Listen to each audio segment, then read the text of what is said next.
like I said, I don't get political, so I'm not going to talk about the travel ban. I'm just going to talk about the very non-political, family-friendly, People's Choice Award-winning Finding Dory. Of course, Finding Dory is about a fish named Dory, and Dory lives in Australia, and these are her parents, and they live in America, and I don't know what religion they are, but her dad sounds a little Jewish. Doesn't matter. Dory arrives in America with her friends Marlin and Nemo, and she ends up at the Marine Life Institute behind a large wall, and they all have to get over the wall.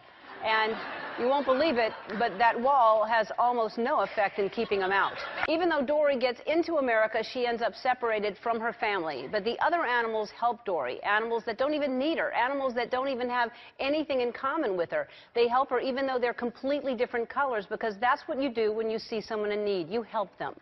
So that is what I hope everyone who's watching Finding Dory has learned. Tune in next week when I explain women's rights, talking about the movie Mr. Wrong. Now, one last comment before we leave this virtue-signaling Hollywood elite, Ellen DeGeneres. Finding Dory is a children's movie.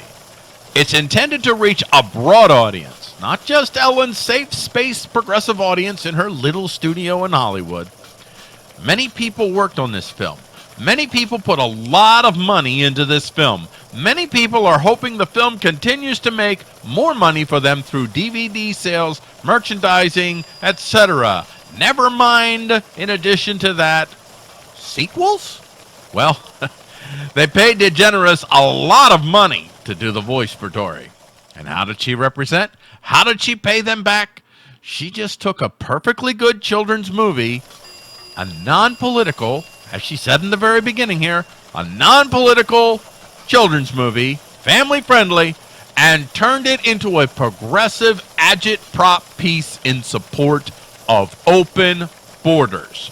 She just cut out 57% of a potential market for further revenue, because you can be sure that those folks will no longer be interested in purchasing anything associated with this now political hot potato. Finding Dory, the story of American open borders, by Ellen, I just screwed everyone over who worked on this film, DeGeneres. Way to help out other people, Ellen. Way to help out other people. Ellen DeGeneres uses Finding Dory to attack Trump.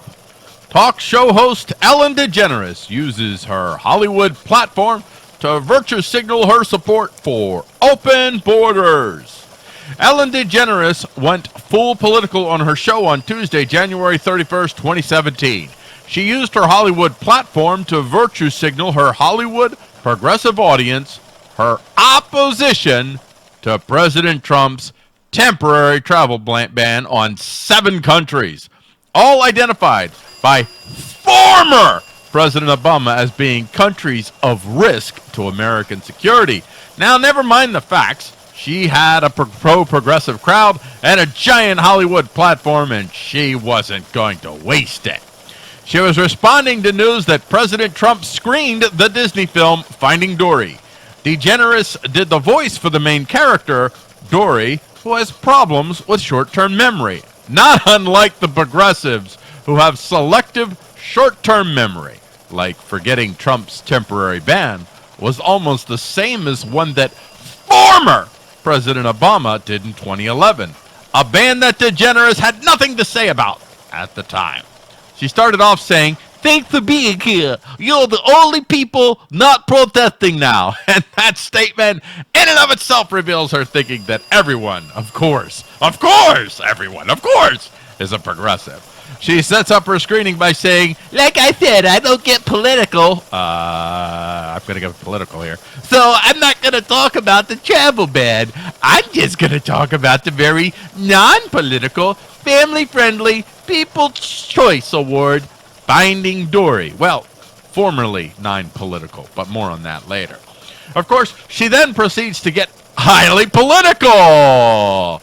Part of her commentary reads, Even though Dory gets into America, she ends up separated from her family. But the other animals help Dory. Animals that don't even need her. Animals that don't have anything in common with her. Oh, I wonder what she's saying. They help her even though they're completely different colors. Oh, yes, because racism. Because that's what you do when you see someone in need. You help them. And the audience went wild. Yay! Yay, Ellen! Ho, ho, ho! Oh, finally, someone said it!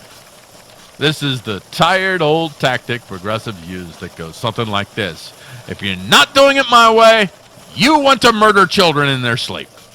Having a position of wanting to make sure that you have the right security measures in place to let people come into your country does not mean you don't want to help people in need. It means you want to do the basic job of the federal government to provide for the common defense. But again, never let facts get in your way, Ellen. It should also be pointed out that the efforts of providing a secure method for vetting people that come into the country from countries former, I love saying that, President Obama identified as security risks for the United States will actually enable the United States to help more people. Here's how it works, folks. You provide to the American people a clear roadmap for security, one that follows for proper vetting of people, identifying those sincerely in need and those who might have other reasons for entering the country. Now, if you have that roadmap, then the American people will support allowing more people in need to come into the country. 57% of Americans, according to a recent Rasmussen poll, support the temporary ban. And I'm sure if you provide them a clear roadmap for security, that most Americans will support helping more refugees. But again, Ellen goes on feels, not facts. And she might be doing more harm than good to the very people she allegedly wants to help. Finally, she ends the show with a little, I guess, a shout out to the militant feminists when she says, "Tune in next week when I explain women's rights, talking about the movie Mr. Wrong." Now, DeGeneres also starred in that movie. A story of a woman who meets a man who seems perfectly wonderful, then turns out to be a clingy, insane stalker. But some things, folks, you have to see to believe. So here it is.